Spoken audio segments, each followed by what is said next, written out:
সকলে বলেন এবং আমিও বলি যে মানুষ যেমন সঙ্গে মেলামেশা করেন সেরকমই তার স্বভাব হয়ে যায়। এ হলো সত্য, কিন্তু এটা হলো অর্ধসত্য।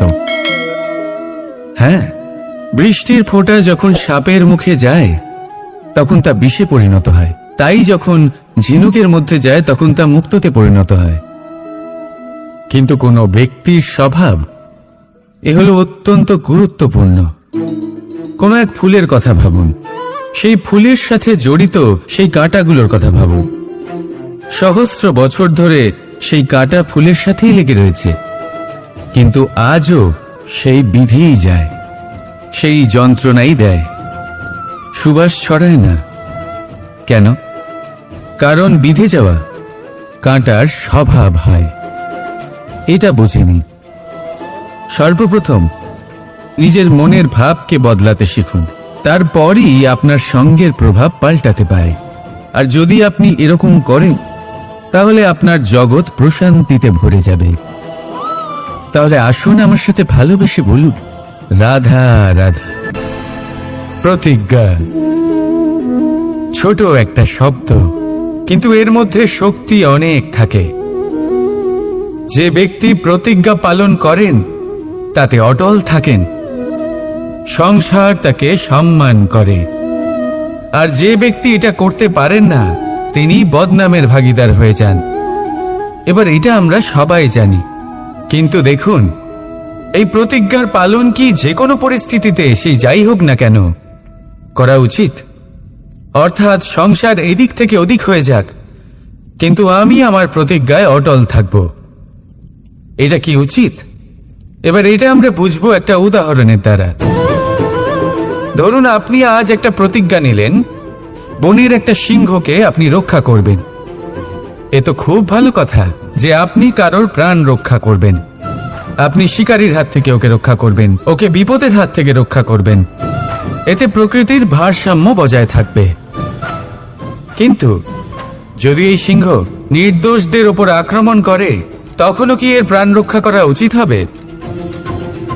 তখনও কি নিজের প্রতিজ্ঞায় অটল থাকা উচিত হবে? না, কারণ তখন এটা পাপে পরিণত হবে। কোন রকম প্রতিজ্ঞা, কোন রকম প্রতিশ্রুতি যদি এই প্রকৃতির ধ্বংসতে সহায়ক হয়, যদি ভারসাম্য নষ্ট হয়, তাকে ওখানেই ভেঙে দেওয়া উচিত। আর এটা আপনাকে শিখতেই হবে, সময়ের সাথে আপনাকে বদলাতে হবেই। কারণ যিনি সময়ের সাথে বদলান না সেই প্রকৃতি তার ব্যক্তিত্ব বদলে দেন। মনে রাখবেন, সেটাই হলো প্রতিজ্ঞা, সেটাই হলো প্রতিশ্রুতি যা এই সংসারের মঙ্গল করে। নয়তো সেটা হলো পাপ, যে পাপের শাস্তি প্রকৃতি আপনাকে অবশ্যই দেবে। তাহলে আসুন আমার সাথে বলুন, বন্দে ধর্মা বন্দে কর্মা, রাধা রাধা। যথা রাজা তথা প্রজা, যথা বীজ তথা বৃক্ষ, যথা ভূমি তথা অঙ্কুর। কি সুন্দর শব্দ এগুলি! আর যতটাই সুন্দর ততটাই গভীর হলো তার অর্থ। যেমন রাজা হবেন প্রজা তেমনই হবেন, যেমন ভূমি হবে অঙ্কুরও তেমনই হবে। কখনো গভীরে গিয়ে এই কথার অর্থ বোঝার চেষ্টা করেছেন আপনি?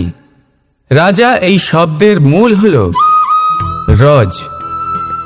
রজ কথার অর্থ হলো মাটি। অর্থাৎ রাজা হলেন তিনি যিনি মাটির সাথে যুক্ত। রাজা হলেন তিনি যিনি প্রজাদের সম্মান করবেন, তাদের যত্ন নেবেন, তাদের চোখে জল দেখলেই চিন্তিত হয়ে উঠবেন, তাদের অশ্রু মোছার জন্য সমস্ত সম্ভাব্য চেষ্টা করবেন, তাদের সুখী রাখার জন্য সমস্ত চেষ্টা করবেন। রাজা এরকম হয়। এবার এই সমস্ত গুণ যদি একজন রাজার মধ্যে না থাকে তাহলে প্রজার মধ্যে অসন্তোষ দেখা যায়। আর এই অসন্তোষ বিদ্রোহের রূপ নেয়। আর এই বিদ্রোহ যে কোনো রূপেই হলো বিনাশকারী। তাহলে রাজার উচিত প্রজাদের রক্ষা করা এবং প্রজাদেরও উচিত রাজার প্রতি বিশ্বাস রাখা। তার অনুকরণ করা। এই দুজন যখন এক হবেন তখনই শাসন স্থির হবে, তখনই এই দেশ নিয়ন্ত্রণে থাকবে। যদি দুজনের মধ্যে কোনো একজন নিয়ন্ত্রণ হারান তখন মহা বিনাশ অবশ্যই হবে। তাহলে রাজা নিজের কর্ম করবেন আর প্রজা নিজের ধর্ম পালন করবেন, আর আমার সাথে ভালোবেসে বলবেন রাধা রাধা। এই বৃক্ষ দেখতে পাচ্ছেন, বটবৃক্ষ। এই সংসারের সব থেকে বড় বৃক্ষের মধ্যে অন্যতম। কি না করে এই বৃক্ষ? অনেক বছর ধরে বেঁচে থাকে এই বৃক্ষ। এই বৃক্ষ সর্বদাই বাড়তে থাকে। কত পশু পাখিদের এই বৃক্ষ আশ্রয় প্রদান করে। পথ চলতি পথচারীদের এই বৃক্ষ ছায়া প্রদান করে, আশ্রয় প্রদান করে, বিশ্রাম করার জায়গা দেয়, শীতল ছায়া দেয়। বটবৃক্ষ সংসারের সব থেকে বড় বৃক্ষদের মধ্যে একটা বৃক্ষ। এই বৃক্ষের বীজ সর্ষে দানার থেকেও ছোট হয়, কিন্তু তা মাটির মধ্যে সমাহিত হয়ে যায়, নিজের খোলসকে ভেঙে প্রথমবার অঙ্কুরিত হয়, আর তারপরে আস্তে আস্তে আস্তে একটা ছোট্ট বীজ একটা বিশাল বটবৃক্ষে পরিণত হয়। জীবনে যদি সাফল্য পেতে চান তাহলে এইভাবেই এগোতে হবে। ছোট ছোট পদক্ষেপের দ্বারা এই পথ চলা শুরু করতে হবে। সেই জন্য ছোট কাজ করতে কখনো সংকোচ করবেন না, ছোট কাজ করতে কখনো লজ্জা পাবেন না। যদি এই ছোট ছোট কাজ পূর্ণ নিষ্ঠা দিয়ে, পূর্ণ মনোযোগ দিয়ে, সততার সাথে করতে পারেন, তাহলে এই ছোট কাজের আকার বাড়তে থাকবে। তাই কাজগুলিকে কাজের মতোই দেখতে শুরু করুন। ছোট কাজ বা বড় কাজ এরকম ভাববেন না। তাহলে কর্ম করতে থাকুন। জীবনে আপনার অস্তিত্ব বটবৃক্ষের থেকেও বড় করে তুলুন। তাহলে আসুন আর আমার সাথে ভালোবেসে বলুন রাধা রাধা। কর্ম এবং ফল। মানুষের স্বভাব হলো এটাই যে তিনি নিজের প্রত্যেক পরিশ্রমের প্রতিফল প্রার্থনা করেন। বেশিরভাগ সময় এই ফলাফলের চিন্তা করতে করতে, কল্পনা করতে করতে উনি কর্ম করতে থাকেন যে আমি এই কাজটা করলে এই ফল পাবো। সেই সব কল্পনা করতে থাকেন যা না তার হাতে আছে, না আছে অধিকার, আর না আছে নিয়ন্ত্রণ। উনি শুধু নিজের কর্ম করতে পারেন।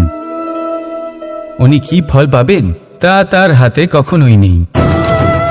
তাই আপনিও শুধুমাত্র কর্ম করতে থাকুন, ফলের চিন্তা করবেন না। মনে রাখবেন, শিকড় এবং শাখা যেভাবে একে অপরের সাথে জড়িয়ে, সেইভাবেই একে অপরের সাথে জড়িয়ে কর্ম এবং ফল। যেরকম কর্ম আপনি করবেন সেরকম ফল আপনি অবশ্যই পাবেন। তাই এই ফলের আশায় কর্মের সময় কখনোই নষ্ট করবেন না, কারণ যে ব্যক্তি সময় নষ্ট করেন, সময় সেই ব্যক্তিকে অবশ্যই নষ্ট করে দেয়। কর্ম করুন নিঃস্বার্থভাবে, ফলের চিন্তা করবেন না, আর আমার সাথে ভালোবেসে বলুন রাধা রাধা। বরদান অত্যন্ত বিচিত্র এক বিষয়, কিন্তু দেখতে গেলে এই বরদান কি না করতে পারে। এক দরিদ্রকে রাজা বানিয়ে দিতে পারে, একজন দুর্বলকে এই সংসারের সব থেকে শক্তিশালী ব্যক্তি বানিয়ে দিতে পারে। কিন্তু আমরা ভুলে যাই এক অত্যন্ত গুরুত্বপূর্ণ কথা। বরদান এই শব্দের শেষে দান লুকিয়ে রয়েছে। এই দান কথাটা অত্যন্ত গুরুত্বপূর্ণ। আমাদের মনে রাখা উচিত এই বরদান আমরা দানে পেয়েছি, আর তাই তার সম্মান করা উচিত, কখনোই অহংকার করা নয়। আর যে ব্যক্তি বরদান পেয়ে অহংকার করেন তার যা ক্ষতি হয় তা হলো এই বরদান তার থেকে কেড়ে নেওয়া হয়। বর অর্থাৎ শ্রেষ্ঠ, অর্থাৎ বরদানের অর্থ হলো একটা শ্রেষ্ঠ দান, এবং তার ব্যবহার যদি আপনি কারোর ক্ষতি করার জন্য করেন তাহলে ক্ষতি শুধুই আপনার হবে। তাহলে এই বরদানের সম্মান করুন, উচিত পথে চলুন, আর উচিত উদ্দেশ্য নিয়ে এর ব্যবহার করুন। সব কিছু ভালোই হবে। তাহলে আসুন আর আমার সাথে ভালোবেসে বলুন রাধা রাধা। মৌনতা। দেখতে গেলে সংসারের সব থেকে শক্তিশালী অস্ত্র হলো এই মৌনতা। আর দেখতে গেলে আমাদের এই অস্ত্রই কখনো কখনো আমাদেরই ওপর আক্রমণ করে বসে। কিভাবে? অনেক সময় আমরা আপনদের দেখে তাদের অনুচিত কার্যকলাপ দেখে, অনুচিত কথা শুনে চুপ করে থাকি। ভেবে নিয়ে আমরা যেন কোনোভাবে তাদের আঘাত না করে ফেলি, দুঃখ না দিই, ক্রুদ্ধ না করে ফেলি। ভেবে নিয়ে এই সমস্যা এড়িয়ে যাবে। কিন্তু এইখানেই আরম্ভ হয় সব থেকে বড় সমস্যার। আমরা কিছুই বলি না এটা ভেবে উনি আমার আপনজন, আর সেই ব্যক্তি ভাবেন যে কিছুই বলেন না সেই আমার আপনজন। যদি আপনি সত্যি কাউকে আপনজন মনে করেন, তাহলে তাকে বাধা দিতে শিখুন। তার অনুচিত কাজে, তার অনুচিত কথায় তাকে বাধা দিতে শিখুন। তক্ষুনি ওনাকে বোঝান যে উনি কি ভুল করছেন, ওনাকে বোঝান, ওনাকে সঠিক পথ দেখান, সেই পথে ওনাকে চালিত করুন। এটাই হলো আপন ভাবা। আর তার জন্য মৌন থাকা নয়, দরকার গর্জন করা। অনেক সময় অনুচিত কর্মের পথে চলতে গিয়ে কিছু মানুষ এমন ঘুমিয়ে পড়েন যে ওনাদের জাগানোর জন্য মধুর সঙ্গীত নয়, রৌদ্র হুঙ্কারের প্রয়োজন হয়ে থাকে। তাই আপনজনদের জাগান, শ্রেষ্ঠ কর্মের পথে ওনাদের চালিত করুন। আর আমার সাথে ভালোবেসে বলুন, রাধা রাধা। মায়ের আরো দুটো মহান গুণ, সাহস আর সম্বল। সাহস এটা যে সে তার সন্তানের জন্য সব কিছু করতে পারে, আর সম্বল যে সে তার সন্তানকে কখনো ভেঙে পড়তে দেবে না। একবার ভেবে দেখুন, যখনই আপনি আহত হন, চিৎকারের আগে মায়ের নাম কেন আসে? ভেবে দেখুন, যখন আপনার শক্তির প্রয়োজন পড়ে, সাহসের প্রয়োজন পড়ে, সামনের পথ আপনি দেখতে পাচ্ছেন যা অত্যন্ত কঠিন মনে হচ্ছে, তখন মুখ থেকে মায়ের নামই কেন বেরোয়? কারণ মা আমাদের সাহস যোগায়, মাই আমাদের ভরসাও যোগায়। মা জানেন কি করে আমাদের আঙুল ধরে আমাদের হাঁটতে শেখাতে হবে। মা এটাও জানে যে কিভাবে কান ধরে আমাদের সঠিক পথে নিয়ে আসতে হবে। এই রকম সাহসী মায়েদের আমার শত কোটি প্রণাম। রাধা রাধা। বসন্ত ঋতু এলেই একটি মিষ্টি কবুধ্বনি শোনা যায়, যা মনে বসে যায়। কোকিলের কবুতান বড়ই মিষ্টি, বড়ই সুন্দর। আরেকটি পক্ষীও আছে যার স্বর বড়ই মিষ্টি, আমাদের বাড়ির আশেপাশেই থাকে। সবুজ রং, লাল ঠোঁট। ঠিক চিনেছেন আপনারা, টিয়া। এই দুই পক্ষী আমাদের ভীষণ ভালো লাগে, মনকে শান্তি দেয়। কিন্তু এই দুজনের মধ্যে অনেক পার্থক্য। কোকিল বনে জঙ্গলে স্বাধীনভাবে ঘোরে, কিন্তু টিয়া অনেক সময় আমাদের বাড়ির খাঁচায় বন্দি পাওয়া যায়। কেন হয় এরকম, কখনো ভেবেছেন? কারণ কোকিল নিজের ভাষা বলে, আর টিয়া বলে অন্যের শেখানো বলি। যারা নিজের ভাবনায় দৃঢ় থাকেন, নিজের আত্মার কথা শোনেন, সেটাই করেন আর সেটাই বলেন, তারা এই সংসারে স্বাধীন থাকেন। আর যারা অন্যের বুলি বলেন, আত্মমন্থন না করে, তারা বন্দী হয়ে থাকেন, কখনো খাঁচায় আর কখনো ধারণায়। তাহলে কি হতে চান আপনি? কোকিল নাকি টিয়া? নির্ণয় আপনার। রাধা রাধা। সমস্ত সম্পর্কের ভিত হলো অটুট বিশ্বাস। এখন প্রশ্ন এই যে বিশ্বাস কাকে করা যায়? এটা বুঝতে গেলে আপনাকে আগে বুঝতে হবে যে বন্ধনে কাজে লাগে যে দড়ি, সেটা বানানো কি করে হয়। প্রত্যেক দড়িতে 3টি সুতো থাকে, যেগুলি একে অপরের সাথে জড়ানো থাকে। ব্যাস, বিশ্বাসের সাথেও ঠিক এটাই হয়। যদি আপনি তার সাথে বিশ্বাসের বন্ধনে জড়ান, যে আপনার জীবনের এই 3টি সুতো জানেন, বোঝেন। প্রথম, আপনার হাসির পেছনে লুকোনো আপনার কষ্ট। দ্বিতীয়, আপনার ক্রোধের পেছনে লুকোনো আপনার প্রেম। আর তৃতীয়, আপনার মৌনতার আড়ালে লুকোনো আপনার শব্দের আগ্নেয়গিরি, আপনার অসহায়তা। যে ব্যক্তি আপনার জীবনের এই তিনটি সুতো, এই তিনটি কথা জানেন, যদি তার সাথে আপনি বিশ্বাসের বন্ধনে জড়ান, তার সাহায্যে জীবনের বড় বড় বাধা অতিক্রম করতে পারবেন। রাধা রাধা। পড়তে কে না ভালোবাসে? সাফল্যের মহাকাশে গমন করতে কে না চায়? সবাই চায়। সবাই চায় যে এই সংসারে তাদের নাম, তাদের পরিচয় সব থেকে ওপরে থাকবে, যে তাদের নাম ইতিহাসে স্মরণীয় হয়ে থাকবে। কিন্তু সবার নাম ইতিহাসে লেখা হয় না। কিছু মানুষ নাম অর্জন করেও অনামী রয়ে যান। কেন? কারণ তারা এই ধরিত্রীর সাথে সম্পর্ক ভেঙে দেয়। ভুলে যান এই কথাটা, যে উড়ান সম্পূর্ণ হওয়ার পরে ধরিত্রী তাদের বিশ্রাম দেবে, যে তাদের কীর্তিতে যারা বাহুবা দেন, যারা প্রশংসা করেন, তারা পৃথিবীতেই থাকেন। আর এই পৃথিবীতে থাকা মানুষই ইতিহাস রচনা করে। তাই সাফল্যের আকাশে অবশ্যই উড়ুন, কিন্তু তাদের থেকে একেবারেই বিচ্ছিন্ন হবেন না যারা আপনার এই সাফল্যের মূল ভিত্তি। তবেই ইতিহাসে আপনার নাম হবে, আর তখনই আপনি ভবিষ্যতে প্রসন্ন থাকবেন। রাধা রাধা। যখন মা ক্ষীর তৈরি করেন, তখন সেটা খেতে আমাদের খুব ভালো লাগে, তাই তো? কিন্তু মা কিভাবে ক্ষীর তৈরি করেন? প্রথমে উনি ভাত আর দুধের আয়োজন করেন, তারপর মিষ্টির আয়োজন করেন, তারপর উনি আগুনের আঁচে ওটাকে রাঁধেন। সহজ, তাই না?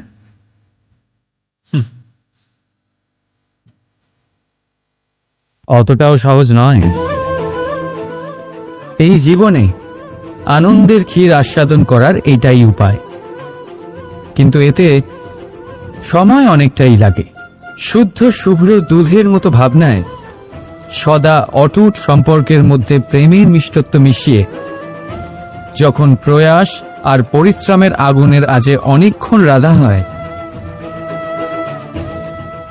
তখন তৈরি হয় আনন্দরূপী ক্ষীর।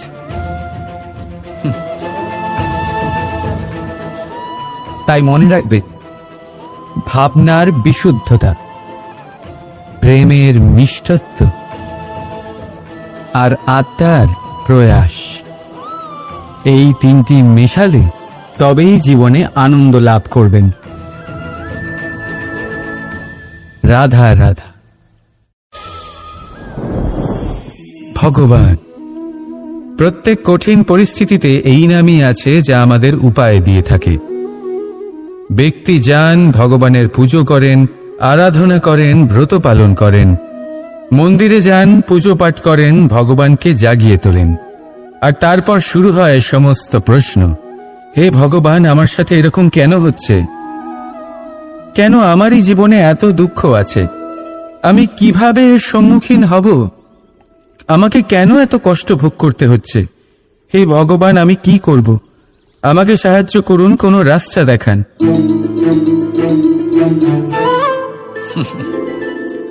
চলুন, আমি আপনাকে একটা প্রশ্ন করি। মন্দিরে যাওয়ার চেষ্টা করার আগে আপনি কি জীবনে ততটা চেষ্টা করেছেন যতটা সেই সমস্যাকে দূর করার জন্য দরকার ছিল? দ্বিতীয় প্রশ্ন, ভগবানকে জাগানোর পূর্বে আপনি কি নিজেকে জাগিয়ে তুলেছেন? আপনি কি আলস্য ত্যাগ করেছেন? তৃতীয় প্রশ্ন, ভগবানকে জিজ্ঞাসা করার আগে আপনি কি নিজেকে জিজ্ঞাসা করেছেন যে আমি কেন এত অসফল হচ্ছি? যদি না করে থাকেন, তাহলে সবার আগে এটা করুন। আপনি সমস্ত প্রশ্নের উত্তর পাবেন, সমস্ত বিপদের পরিত্রাণ পাবেন, অন্য কোথাও নয়, নিজের ভেতরে তাকিয়ে দেখুন। চেষ্টা করুন নিজেকে জাগিয়ে তোলার।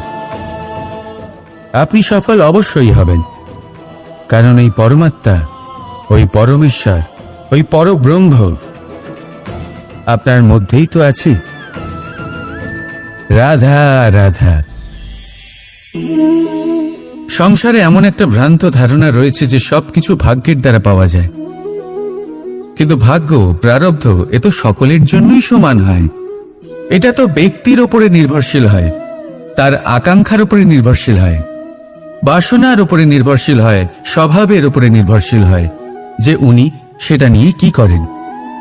দেখুন, এই প্রসাদ কিন্তু সকলকেই দেওয়া হয়, কিন্তু তা গ্রহণ করবেন কিভাবে সেটা ব্যক্তির উপরে নির্ভর করে। আপনাকে এক উদাহরণ দিই। যেমন ধরুন, দুজন মানুষকে আমি একটা করে মাটির ডেলা দিলাম, সেটা নিয়ে তারা কি করবেন? একজন মানুষ তার ছোট ছোট ডেলা বানাবেন আর পথযাত্রীদের ওপরে ছুঁড়ে মারবেন, হাসি ঠাট্টা করবেন, তাদের বস্ত্র নোংরা করে দেবেন, সেটাতেই উনি আনন্দ পাবেন। অন্যদিকে দ্বিতীয় ব্যক্তি সেই মাটির ডেলা দিয়েই নিজের জন্য একটা কুঁড়ে ঘর বানাবেন। সেই কুঁড়ে ঘর যা রোদেতে, বৃষ্টিতে, ঝড়ে তাকে সুরক্ষিত রাখবে। অনুভূতি, এই অনুভূতি বদলাতে শিখুন। এই অনুভূতি অত্যন্ত গুরুত্বপূর্ণ। ভালোবাসাতেও এই অনুভূতি হলো অত্যন্ত গুরুত্বপূর্ণ। ভালোবাসা সে বন্ধুর সাথে হোক, মা বাবার সাথে হোক, ভাই বোনের সাথে হোক, স্ত্রীর সাথে হোক, যে কারোর সাথে হোক, মনে রাখবেন এই হলো সেই অনুভূতি যা আপনার ভাগ্য নির্ধারণ করে থাকে। তাহলে আসুন আমার সাথে প্রেমের অনুভূতি নিয়ে বলুন, রাধা রাধা। মানুষের কত রকম অনুভূতি হয়, কিন্তু সে সেটাই করে যেটা সে আজ অবধি করে এসেছে, আর এটাই তার সব থেকে বড় ভুল।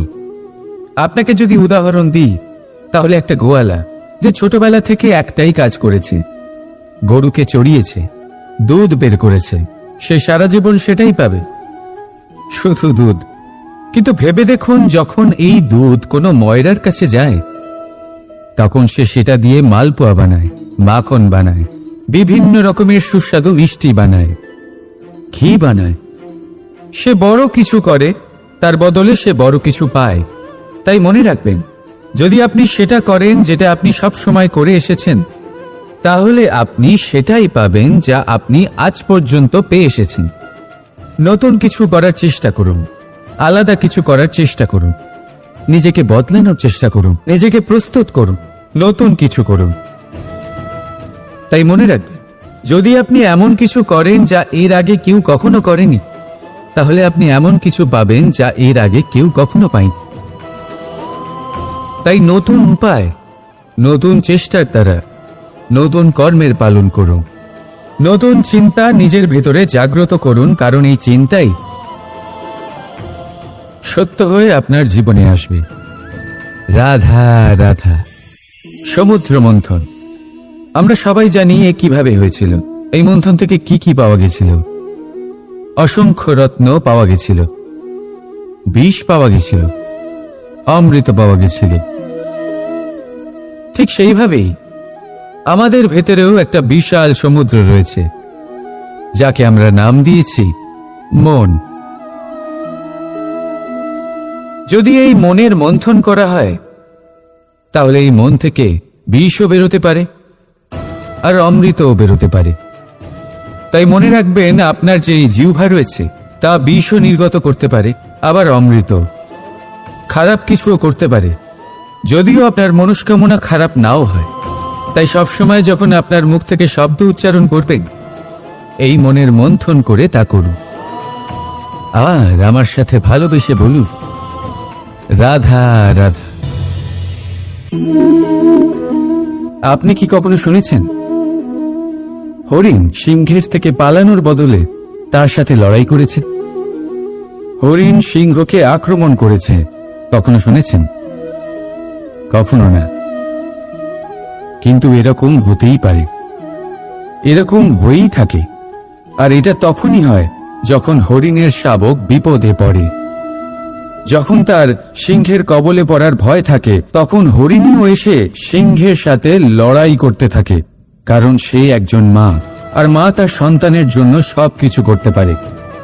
এ হলো মায়ের স্নেহ, যেটা যত নরম হতে পারে ঠিক ততটাই কঠোরও হতে পারে। আর তার সন্তানের মঙ্গলের জন্য সে ক্রোধের সমস্ত সীমা পার করে তার সন্তানকে রক্ষা করেই ছাড়বে। আর সেই জন্যই তো মাকে সন্তানের জীবনে সবথেকে বড় ঢাল বলা হয়। এই মাকে আমার শত কোটি প্রণাম। রাধা রাধা। একে চিনতে পারলেন? একে কুঠার বলা হয়। আপনারা জীবনে কোথাও না কোথাও কোনো না কোনো রূপে এটা দেখেই থাকবেন।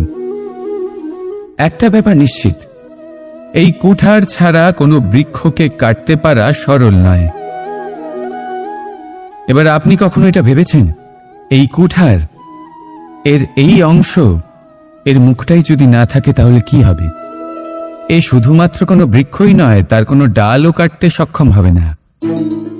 এবারে ভাবুন, এই শুকনো কাঠের হাতল এ আমরা কোত্থেকে পেলাম? কোনো এক বৃক্ষ থেকেই। সেই ডাল যাকে কেটে ফেলা হয়েছিল, এক বৃক্ষকে কাটার জন্য এই ডালই শস্ত্ররূপে প্রস্তুত।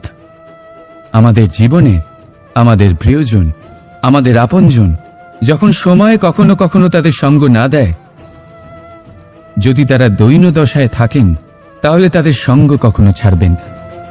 ওনাদের প্রয়োজন শুধুমাত্র মনোবল। তা তাদের দিন। তাদের সাহায্য করা আপনার কর্তব্য। হয়তো তাদের সাথে থেকে আপনার কোনো লাভ হবে না, কিন্তু তাদের দূরে থাকাতে আপনার ক্ষতি অবশ্যই হতে পারে। সর্বদা সাহায্য করুন। সঠিক সময় আসলে তা আপনার সহায়ক অবশ্যই হবে। রাধা রাধা। আমাদের মধ্যে বেশিরভাগ মানুষেরই এই অভিযোগ থাকে যে মানুষ তখনই আমাদের স্মরণ করেন যখন সেই সময় আসে যখন আমাদেরকে প্রয়োজন হয়, যখন কোনো কাজ থাকে। যখনই এই সময় পেরিয়ে যায়, তাদের কার্যসিদ্ধি হয়ে যায়, তারা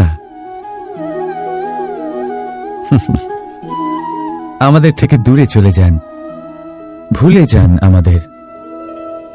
এবার এই বিষয়ে ভেবে খারাপ অবশ্যই লাগে। এই পরিস্থিতিকেই অন্য এক দৃষ্টিভঙ্গি দিয়ে দেখার চেষ্টা করুন। মনে রাখবেন, মানুষ প্রদীপের সন্ধান তখনই করেন যখন তার জীবনে অন্ধকার থাকে। আপনি প্রসন্ন হয়ে উঠুন, কারণ আপনার কাছে সেই সুযোগ আছে যে কারোর জীবনে প্রকাশের কিরণ আনতে পারছেন, কাউকে সঠিক পথ দেখাতে পারছেন, কারোর সহযোগিতা করতে পারছেন, এই পুণ্য অর্জন করতে পারছেন। কারোর থেকে কোনো আশা রাখার দরকার নেই। যার আপনাকে যতটা প্রয়োজন তাকে ততটাই সাহায্য করুন, ততটাই সবাইকে প্রেম বিতরণ করুন। আর এই প্রেমের ভাব নিয়েই আমার সাথে বলুন, রাধা রাধা।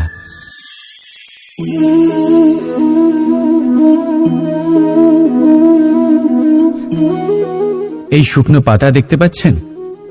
এটা কখনো গাছের ডালে ছিল, সবুজ তরতাজা, বৃক্ষকে পুষ্টি দান করত।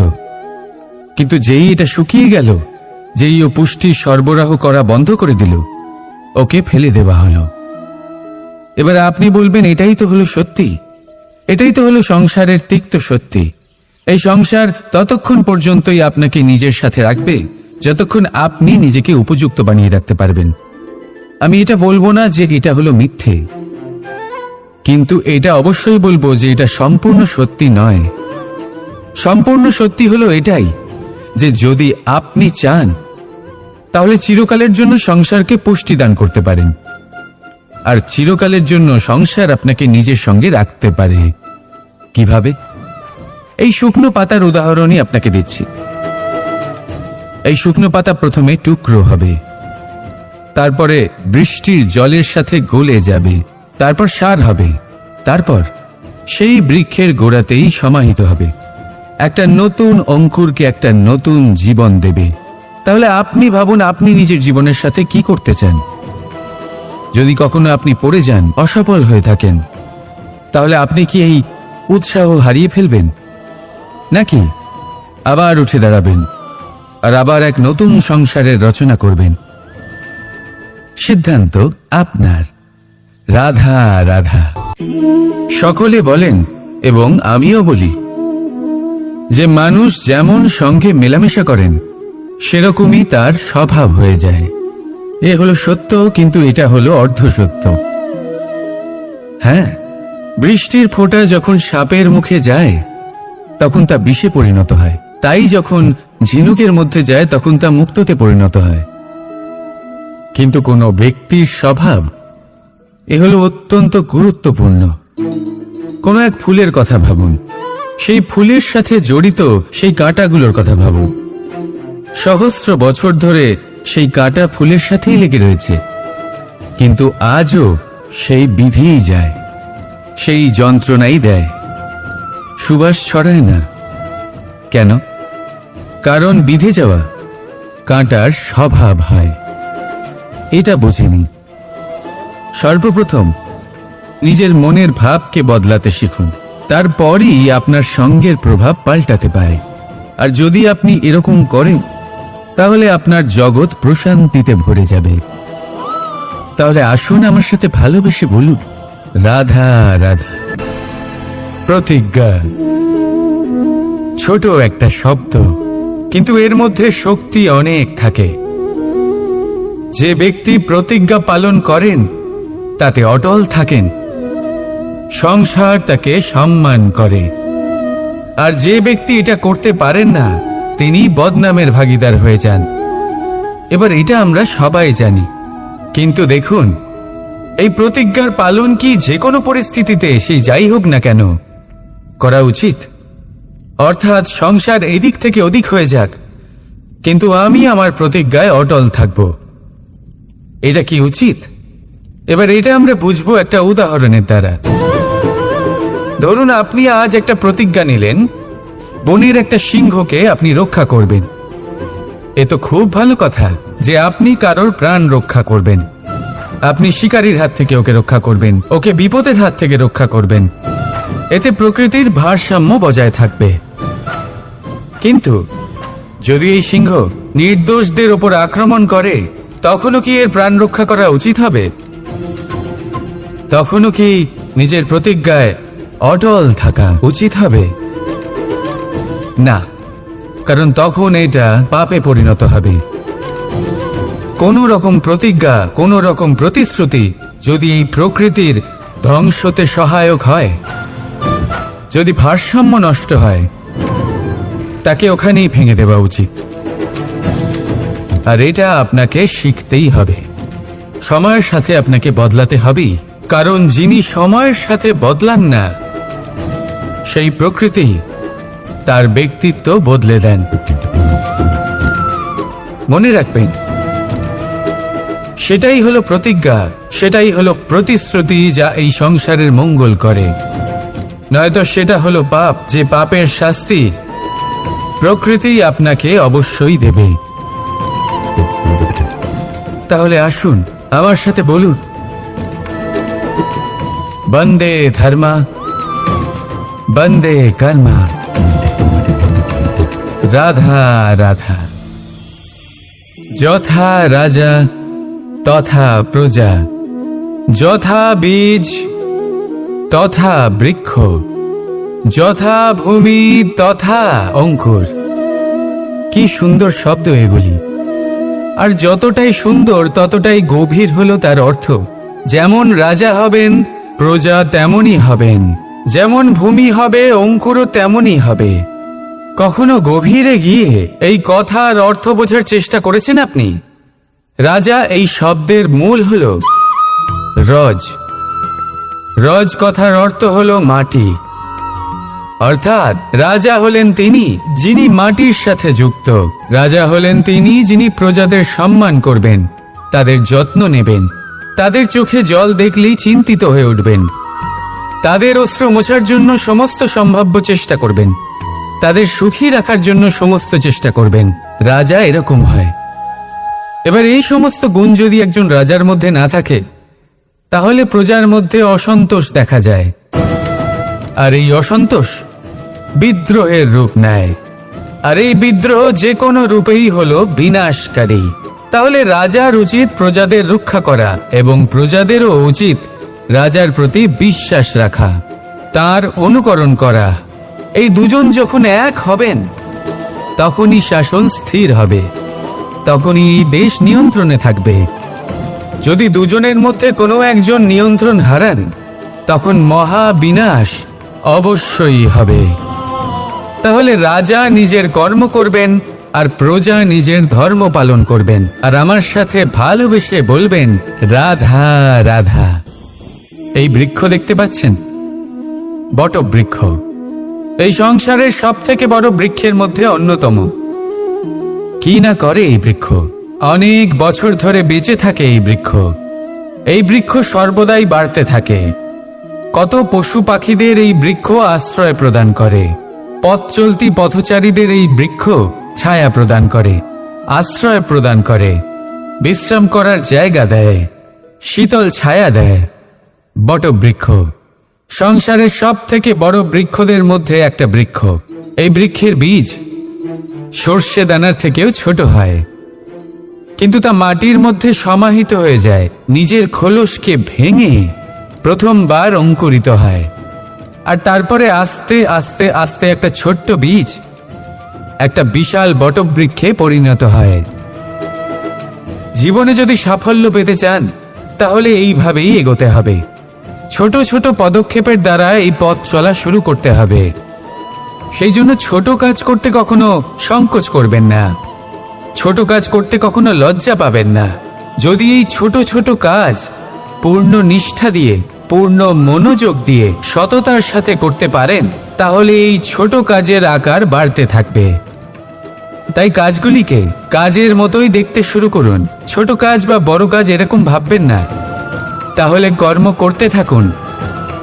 জীবনে আপনার অস্তিত্ব বটবৃক্ষের থেকেও বড় করে তুলুন। তাহলে আসুন আর আমার সাথে ভালোবেসে বলুন রাধা রাধা। কর্ম এবং ফল। মানুষের স্বভাব হলো এটাই যে তিনি নিজের প্রত্যেক পরিশ্রমের প্রতিফল প্রার্থনা করেন। বেশিরভাগ সময় এই ফলাফলের চিন্তা করতে করতে, কল্পনা করতে করতে উনি কর্ম করতে থাকেন যে আমি এই কাজটা করলে এই ফল পাবো। সেই সব কল্পনা করতে থাকেন যা না তার হাতে আছে, না আছে অধিকার, আর না আছে নিয়ন্ত্রণ। উনি শুধু নিজের কর্ম করতে পারেন। উনি কি ফল পাবেন তা তার হাতে কখনোই নেই। তাই আপনিও শুধুমাত্র কর্ম করতে থাকুন, ফলের চিন্তা করবেন না। মনে রাখবেন, শিকড় এবং শাখা যেভাবে একে অপরের সাথে জড়িয়ে, সেইভাবেই একে অপরের সাথে জড়িয়ে কর্ম এবং ফল। যেরকম কর্ম আপনি করবেন সেরকম ফল আপনি অবশ্যই পাবেন। তাই এই ফলের আশায় কর্মের সময় কখনোই নষ্ট করবেন না, কারণ যে ব্যক্তি সময় নষ্ট করেন, সময় সেই ব্যক্তিকে অবশ্যই নষ্ট করে দেয়।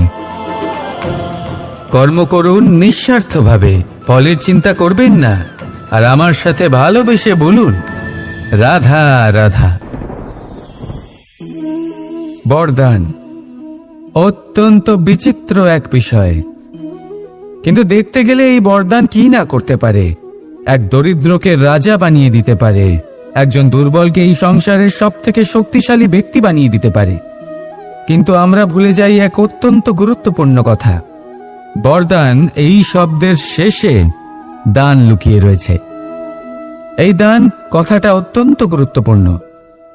আমাদের মনে রাখা উচিত এই বরদান আমরা দানে পেয়েছি, আর তাই তার সম্মান করা উচিত, কখনোই অহংকার করা নয়। আর যে ব্যক্তি বরদান পেয়ে অহংকার করেন তার যা ক্ষতি হয় তা হলো এই বরদান তার থেকে কেড়ে নেওয়া হয়।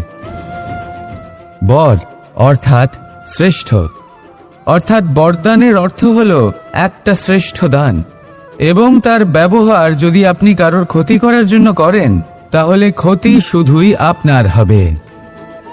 তাহলে এই বরদানের সম্মান করুন, উচিত পথে চলুন, আর উচিত উদ্দেশ্য নিয়ে এর ব্যবহার করুন। সব কিছু ভালোই হবে।